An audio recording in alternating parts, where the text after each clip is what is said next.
they're made out of steel. They're very hard, very small space, so please don't hit your head. Right. My trick is to go through sideways. Gotcha. Makes it a little easier.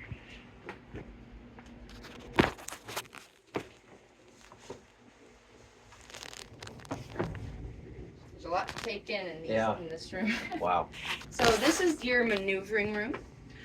In here, this is essentially the gas pedal and the gear shift of the submarine, meaning that speed and forward and reverse functions were controlled from this compartment.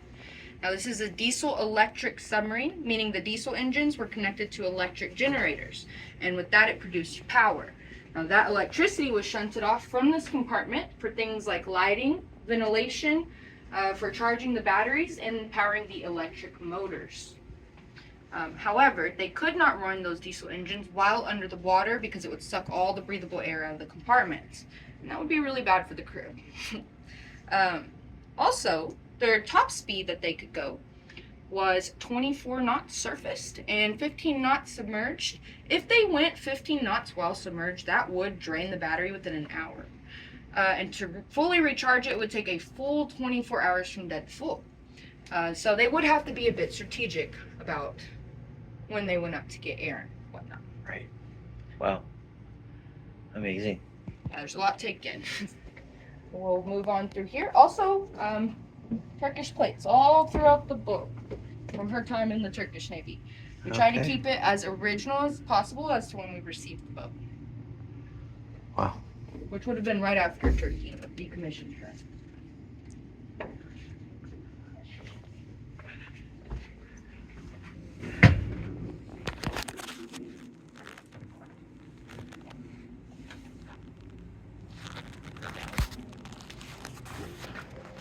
Are these the electric engines?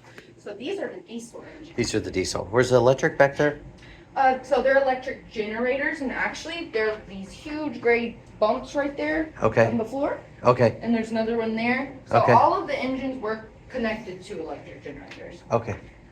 To make that power. So this is your after engine room. This is engines number 3 and number 4. They were made by Fairbanks Morse out of Chicago, Illinois. Now, the company that made these diesel engines also made train engines. So that's why they may look familiar to you. Essentially, what you're looking at is a train engine that was modified to go into a submarine. Also, these engines are very powerful. They have 1,600 horsepower each, 720 RPM, and when converted to electricity, that's about 1.5 megawatts of power. That's enough to power up a whole city, and that's every one engine alone. Wow.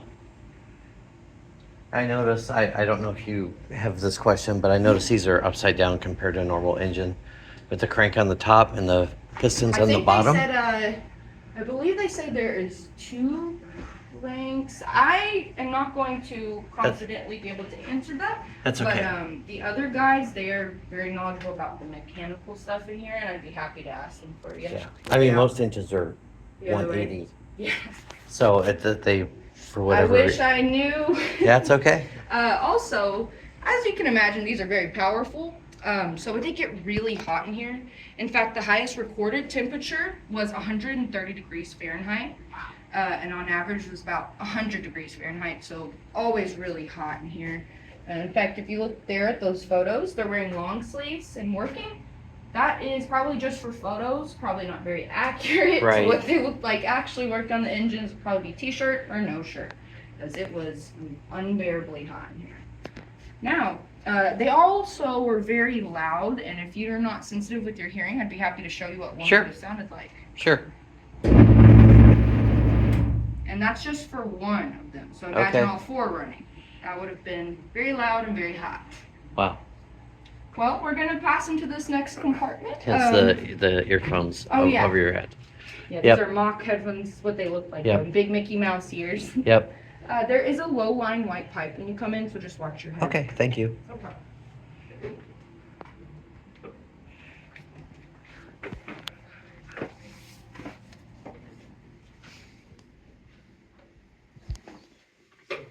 All right, so coming into here, this is the forward engine room. On this side, you'll see engine number 1. Is it okay if you get in the video? Is that okay? Yeah, I don't mind. No, that's fine. This is engine number 1. It's exactly the same as the ones we just saw. However, this one is still functional.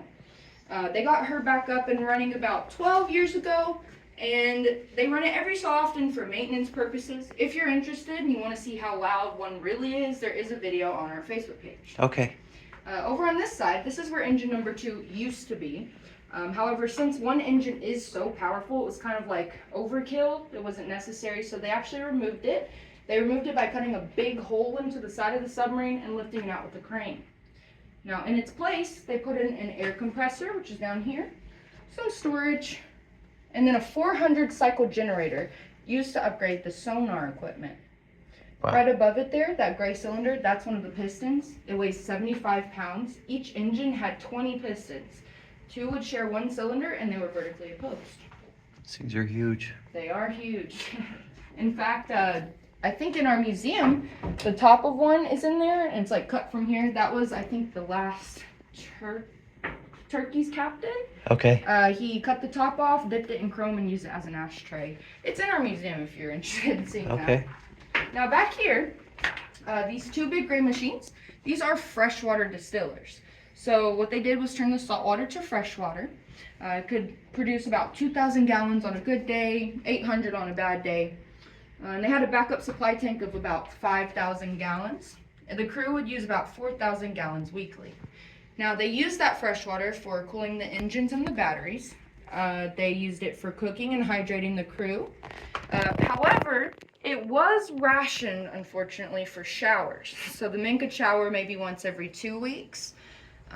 So it was pretty stinky in So here. 130. It was right. 130 degrees. Shower every 2 weeks. Gotcha. Yep. But the good news is they probably went nose blind after a while. Yeah. And you know they're smoking on board as well. So luckily, Oh. they get masked it just a little bit. Diesel fuel, all that. And A lot of sense. all under here would have been the batteries, right? All the way Not down. in this compartment. We're actually about to enter Okay. the compartment. You can come on through. Okay.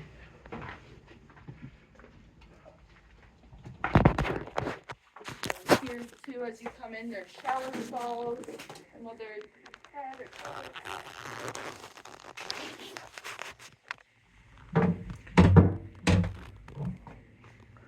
Can I step into the shower stall? if there's not a rope, you sure can. Okay. Remember if we had that roped off, but It's got a modern shower in there. yeah, I think one of the toilets and one of the showers has been upgraded, but that's just for the overnight. Okay. I don't think showers. So beds. So in this compartment, this is your after battery compartment, and it's called that because 126 lead acid battery cells, each weighing a ton, are stored under the floor in this compartment. And that's only half of the battery cells on board. The other half are in a compartment that we'll pass through momentarily. There are 35 racks in this compartment, so this is where a majority of the crew would have slept. A crew usually consisted of 90 to 95 men. During World War II, it was a little higher. And if you're wondering, well, there's more men than there is beds, how'd they sleep? It was hot racking, which refers to when one man works, one man sleeps, and then they'd switch off. So the bed never had time to get cold. So in this small space, 100 people-ish. So in this compartment, I'd say Well, I mean, about in the whole 70 guys. I mean, in the whole sub, Oh, like, yeah, about around 100 Wow. guys in this whole submarine, and they're all either working or wow, elbow to elbow. that is amazing. I think these people have better quarters than the ones in the beds, You know, I was in the just engine room. we had a school group this morning, and I was just telling them, because they were like, these beds are way nicer. I was like, as you move through, the beds are going to get better and better. Well, not really the beds themselves, but the sleeping spaces. Because the first ones are by torpedoes. Then it opens up to crew's quarters. But then we're going to go through captain and officer's quarters, which is the nice part. Right. Yeah. But coming into here, this is the mess hall, and that's the galley. So this is where the crew would eat their meals. They have 4 meals a day: breakfast, lunch, dinner, and midnight rations. They ate family-style meals, which means 25 men would come in. They'd have 15 minutes to hurry and eat, and then the next 25 would come in and eat. Now, there were 3 cooks on board. I can only imagine being one cook cooking for 50 guys, because I can barely cook for 3 people. So that is quite the skill to have.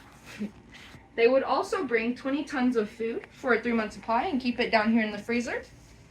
That was a freezer down there? Yep. And Okay. there's a ladder that they'd use. Okay. And also a pantry over there for dry food. Okay. But they also would store it anywhere there was space, also including the shower stalls. I mean, they weren't being used too much for showers anyway. Besides cooks and medics, they were allowed to shower daily for sanitation purposes. Okay. Now, this room doubled as a recreational center too. So if you look here, they're playing some games, cards here, and you see this guy smoking. Smoking was allowed on board submarines until 2010, which wasn't that long ago. Right. I think it added to the array of smells. Right. Now, they could also watch movies in here. So they would have a movie projector between these 2 tables, either there across the board or on that metal board there if it was a smaller one. And they would tie a sheet up to these pipes, and then they project it onto the sheet and watch their movie.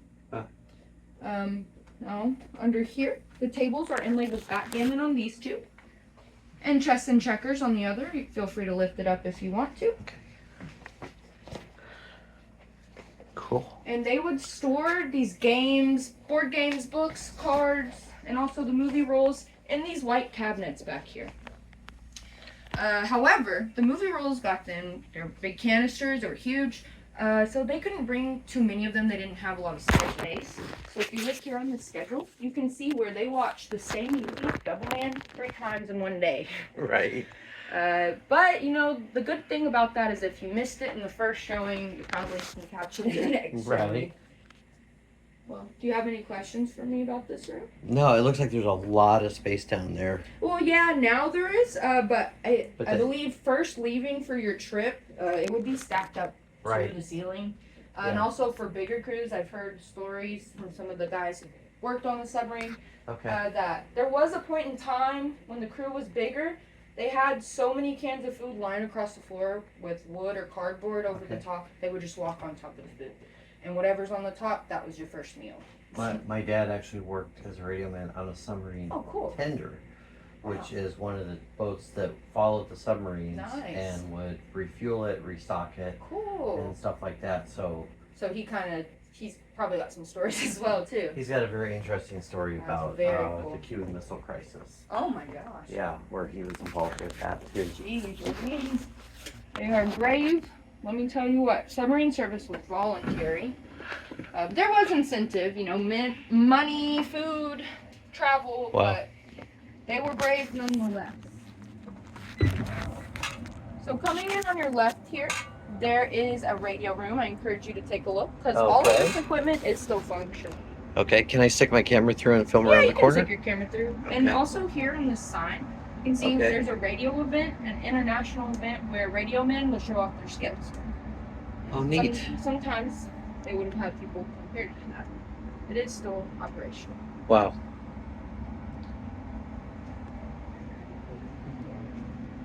What are all these? Oh, I'm about to tell you right now. Oh, okay. Come on in. So those are for surfacing. These levers here are for diving, and they would do that through the use of ballast tanks, which would change the buoyancy with either air and water to make Okay. her able to submerge or to dive. Oh, wow. But this compartment is called the control room. The control room is the only compartment on board with 3 levels. So we started back here. This is where we are now. The boat in total is 311 feet, 7 inches long. So we're doing pretty good. Now, the control room is here. So that's the conning tower that's up that ladder there. Oh, The sonar equipment is actually down through this hatch here. okay. And the sonar equipment would look like this and this. No, it's the right way. Yeah. And also this. So there were 2 types of sonar. There was active and passive. The active one is the one that pings like in the movies. So it would give away your location because it made noise. So they wouldn't typically use that one. The passive sonar would be used by mounting a microphone to the bottom of the boat. It would spin around listening into the ocean for directional audio. A sonar technician would listen in with headphones. Now, a good sonar technician could hear a toilet seat drop on an enemy vessel up to 2 miles away. That's Wow. some serious skill. But going up to the conning tower there, show you some photos. That's where the periscope is held. So is this so just a question. So this is for surfacing and Yep. this one over here is for submerging. Yep. You got So it. there's a person that controls submerging So separate. there would be a big crew in here, definitely over 10 people. I think the highest the numbers vary from what I've heard, but the highest I think is about 17. So all of these ballasts and things like that, that's Yeah, what they those would. all are connected to ballast tanks. In fact, if you look up here, I Okay. believe, Okay. flow and ballast tank, yeah, all this stuff. And they Sometimes, got the manual valves in case the those yeah, and don't our work. subvet sometimes. Okay. He will have to come readjust because some of the ballast tanks are on that side. When the sun heats it up, it causes the boat To tilt. Yep. And these large knobs Those are for diving. So actually, if you look here, those two red steering wheels, they control okay. these diving planes, which are I like gotcha. wings of an airplane, for up Okay. and down. Okay. This red wheel right here, this is upstairs in the conning tower. Okay. It's the main helm. It controls this back rudder for left and right movement. Okay. So one of these is like the front, and one of these is for exactly. rear. And also, if you look here in the center, it says 600. 600 feet is our maximum safety depth. So anything past that is considered crush depth. And you could technically go past 600 feet, but you wouldn't want to be down there for long. And I bet you can infer why. That's not very far because this is 300 foot long. Yeah. So if you start sinking like this, you're already halfway down past that. 2 submarines long is all the deeper this could go. Actually, we have a submarine veteran. His name is Mike Marmon, and he's the cook that was in that photo. If you saw it in the galley. Okay. He was telling a story. The only time he said he had feared for his life on board this submarine was when it went down to, I believe, 918 feet. That's way past crush depth. So what had happened, it ended up like this. Okay. That is not an angle typically they'd be at. When they dive, they're more at an angle like this. Right. And then they level out. But they were like this. What had happened was, I believe, when working on the submarine, someone nicked one of the hydraulic lines connected to the ballast tanks. It was leaking, and it started sinking really fast. But they were able to resolve the issue. Everyone ended up okay. Okay. But also upstairs is the periscope. If you look here, this is the torpedo targeting periscope in the down position. And I've got the general use periscope in the up position. Nice. And a gentleman looking through it. Nice. In the center here, this is the navigation table. So this is where maps, charts, and this big gyro compass would be located. So when they all work together for all these different moving parts, it would be like a human GPS system. Because obviously you can't look out a window and see where you're headed. This was the brain and the heart of the submarine. Okay. Wow. Coming into this next quarter here, Okay. there to your right is a mannequin. And she sometimes can scare people, so I wanted to warn you. Thank you. She does look a little creepy, but she's very nice. But stay vigilant. All right. Stay vigilant. All right. Gotcha.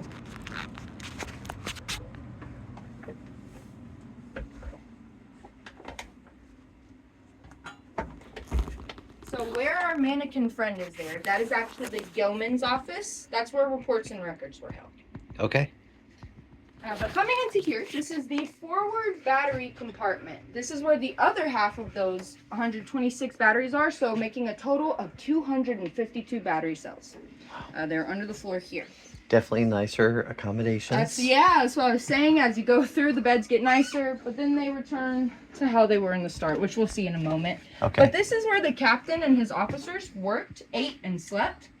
So you pass the captain's stateroom. He's the only one allowed privacy on board. He had his own sink, mirror, his own bed, and his own room. He's the only one on board allowed his own room. But the officers did have benefits still.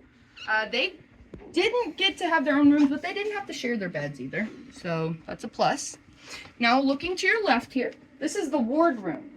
The ward room is where the officers and the captain ate. They also held meetings here. So they would have curtains right in this doorway for privacy. But it also doubled as a medical procedure room. So you would hope that a man didn't have surgery on your dinner table 2 hours before you're eating meatloaf. However, the worst recorded procedure on board this submarine was the pulling of a rotten tooth. So nothing too bad. In fact, after 56 years of active duty, no one has died. Okay. So that is a very good track record to have, Wow. especially since she was in active war. This is the pantry. The pantry, they kept dishes and things like that, silverware here, and to wash your dishes, a sink. The food that they ate, though, was still prepared in the galley. Now, coming into this last compartment here, there's a second step. Okay. Please be careful, because if you fall flat-footed, you're going to get hurt. Okay. And I've done it, and I even know about it. So Okay. All right. just be careful.